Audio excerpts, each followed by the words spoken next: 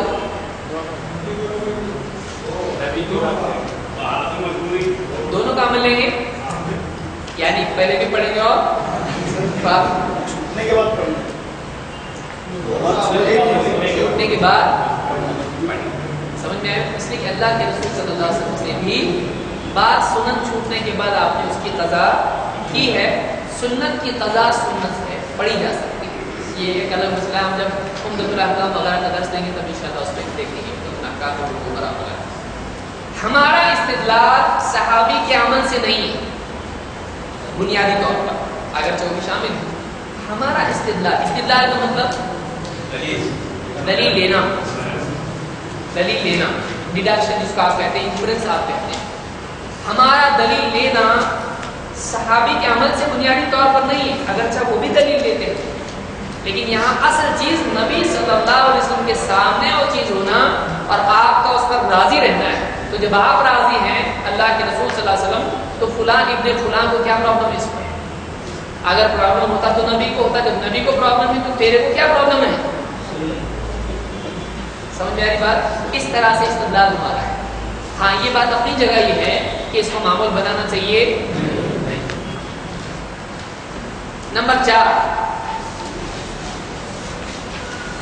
اب دیکھیں یہ 3 چیزیں بنیادی تھیں، قول، فعل اور تقریر، جو بیسیکلی عام طور سے حدیث کے بارے میں ڈیفینیشن بتاتے ہوئے اپنے علماء نے ذکر کی.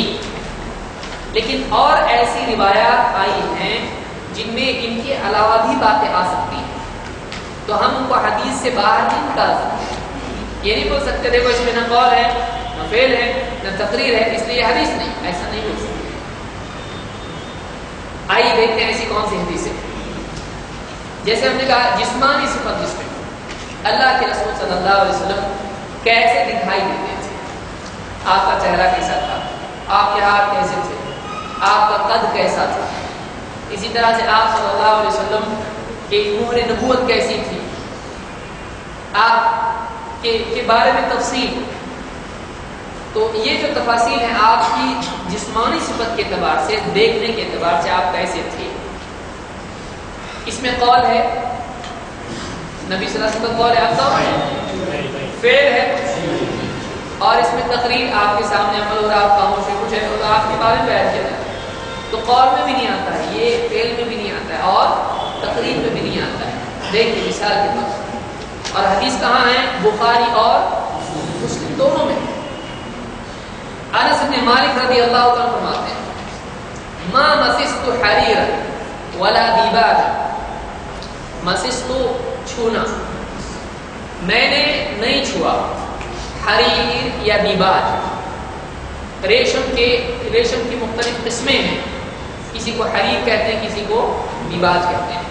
تو میں نے کوئی حریر یا دیباج کا کپڑا ایسا نہیں چھوا الین من کف نبی صلی اللہ علیہ وسلم، جو اللہ کے نبی صلی اللہ علیہ وسلم کے کف سے، ہتھیلی سے زیادہ نرم. اللہ کے رسول صلی اللہ علیہ وسلم کا ہاتھ کیسا تھا؟ ایک دم نرم. اور آپ کا ہاتھ اتنا نرم تھا کہ کوئی ریشم کا کپڑا میں نے ایسا چھوا نہیں جو اتنا ملائم نرم. اب اس میں نبی کا قول ہے، فعل، اور آپ کا تقریر، آپ کی جسم کے بارے میں کوئی بات ہے. ولا شممت ريحا قط او عرفا قط اطيب من ريح او اطيب من ريح او عرف النبي صلی اللہ علیہ وسلم. اور میں نے کوئی بو، خوشبو، عطر کوئی ایسا نہیں سونگھا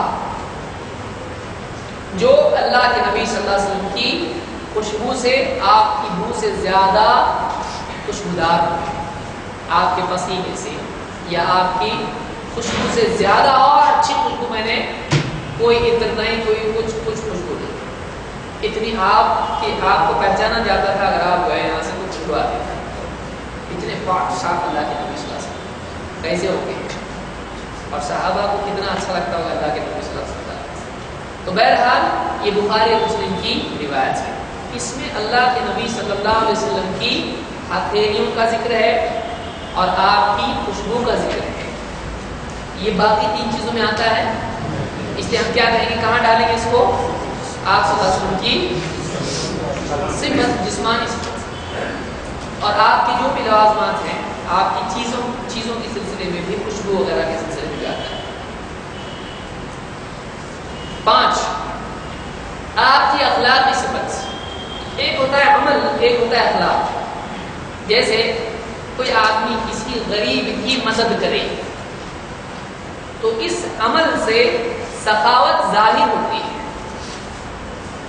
لیکن سخاوت کسی میں ایک صفت ہوتی ہے، اس کو موقع ملا نہیں ملا، لیکن وہ کیا ہے؟ اندر سے سخی ہے۔ تو صفات جو ہیں اللہ کے نبی صلی اللہ علیہ وسلم کی صفات کیا کیا ہے؟ آپ کیسے تھے؟ نرم دل تھے آپ، سخی تھے، بہادر تھے، وغیرہ وغیرہ وغیرہ۔ تو آپ کی صفات ہیں، ایک ہوتی صفت، ایک ہوتا ہے عمل، ایک ہوتی ہے صفت اور ایک ہوتا ہے عمل۔ عمل نہ ہو کہیں تب بھی صفت باقی رہتی ہے، ہم اس صفت کا اظہار کبھی ہوتا ہے کبھی نہیں بھی ہوتا ہے۔ جیسے کوئی آدمی بہت انٹیلیجنٹ ہے، کسی کو معلوم ہو یا نہ ہو کیا انٹیلیجنٹ رہے گا کہ نہیں رہے گا، تو کسی کو بھی معلوم نہیں عقل مند ہے تو یہ عقل مند نہیں ہے، ایسا ہوتا ہے؟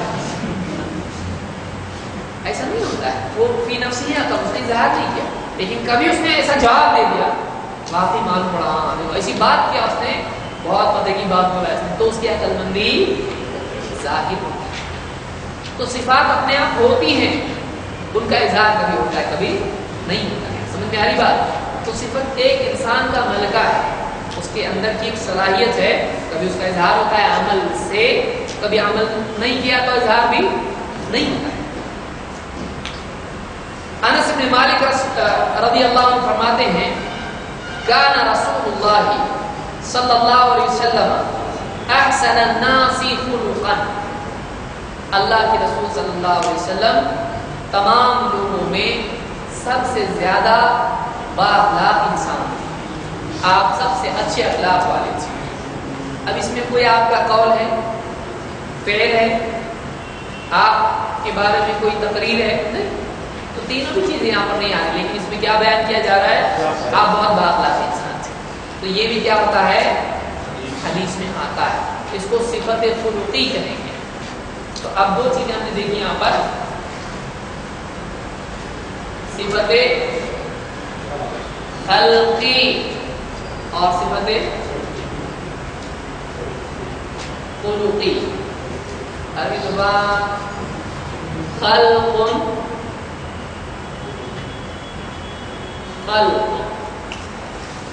اور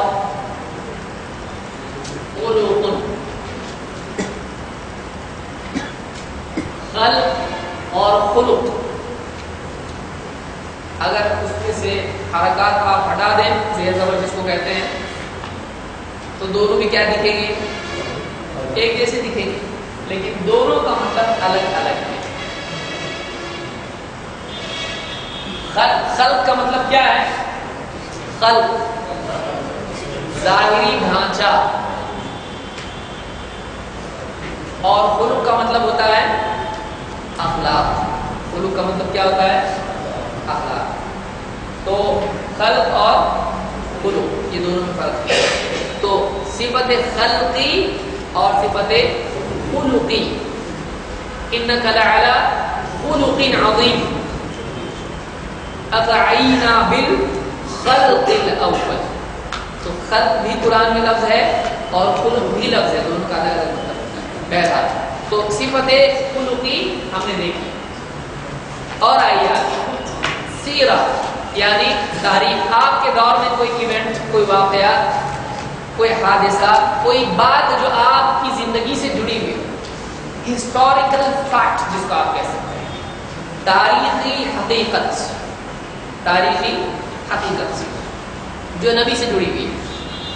آئیے حمام رحمہ اللہ کہتے ہیں میں نے عمار ابن یاسر رضی اللہ عنہ کو فرماتے صحابی کہتے ہیں رأیت رسول اللہ صلی اللہ علیہ وسلم وما معه الا 5 اعبد وامرأتان وابو بکر، یہ بخاری میں روایت کہتے ہیں عمار رضی اللہ عنہ رأیت رسول اللہ صلی اللہ علیہ وسلم، میں نے اللہ کے رسول صلی اللہ علیہ وسلم کو دیکھا ایسے حال میں کہ وما معه آپ کے ساتھ کوئی نہیں تھا سوائے الا خمسۃ اعبد سوائے 5 غلاموں کے، یعنی آپ کے ساتھ دین پر چلنے والے کتنے لوگ تھے؟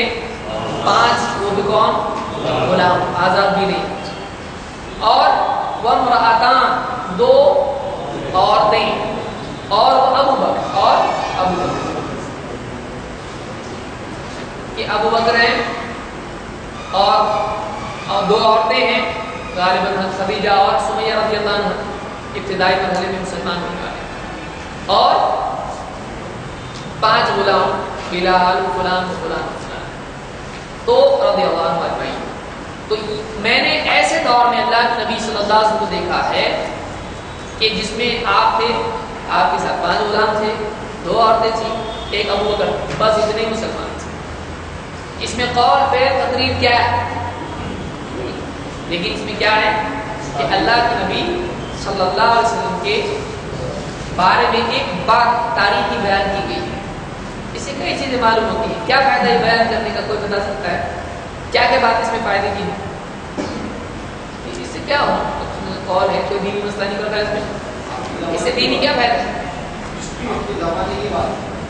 اس میں دیکھیے نہ قول نبی کا فیض ہے نہ تقریر ہے، تو اس سے دین کا کیا رشتہ ہے؟ بس بات ہے، اس کی ضرورت کیا ہے؟ ہاں آپ کے بارے میں آپ کے شروعاتی دور میں کتنے لوگ ایمان لائے؟ پہلے دور میں کتنے لوگوں نے ایمان لایا؟ آپ کی سیرت کی تاریخ ایسی جتنی چیزیں ہیں، ایسی روایات بہت مفید ثابت ہوتی ہیں بہت سارے اعتراضات اور شبہات کو دور کرنے کی۔ مثال کے طور پر اس سے معلوم ہوتا ہے کہ اللہ کے رسول صلی اللہ علیہ وسلم پر ایمان لانے والے شروع کے دور میں مرد بھی تھے، عورتیں بھی تھیں، غلام بھی تھے، آزاد بھی تھے، اور زیادہ تر کون تھے؟ تو آپ کی بات ماننے والے ابتدائی مرحلے میں کون تھے؟ ایک دم سماج کے ایسے لوگ جو طاقتور تھے۔ ایک بات شروع میں غلام لوگ بھی اتنے ڈیری والے تھے، لیکن آپ دیکھیے کہ سعادت، اس میں آپ غلام کی فضیلت بتا سکتے ہو کہ اسلام میں محمد صلی اللہ علیہ وسلم پر ایمان لانے والوں میں پہلے کون تھے؟ یعنی پہلے کے لوگوں میں غلام بھی تھے، کہ اس دور کے غلام بھی اتنے انٹیلیجنٹ تھے، سمجھدار لوگ تھے، اسلام میں اتنی فضیلت ہے، اور 5 غلام آپ پر ایمان لائے تھے۔ تو اگر اسلام میں غلامی کے بارے میں غلط باتیں ہوتی تو ایمان لاتے؟ کوئی ایمان لائے؟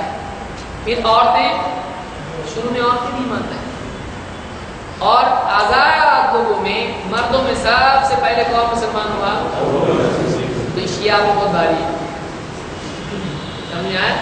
یہ روایت آپ شیعہ کے مثال پر دیکھو، یہ ابو بکر پہلے مسلمان، آزاد لوگوں میں سب سے پہلے کون ہے؟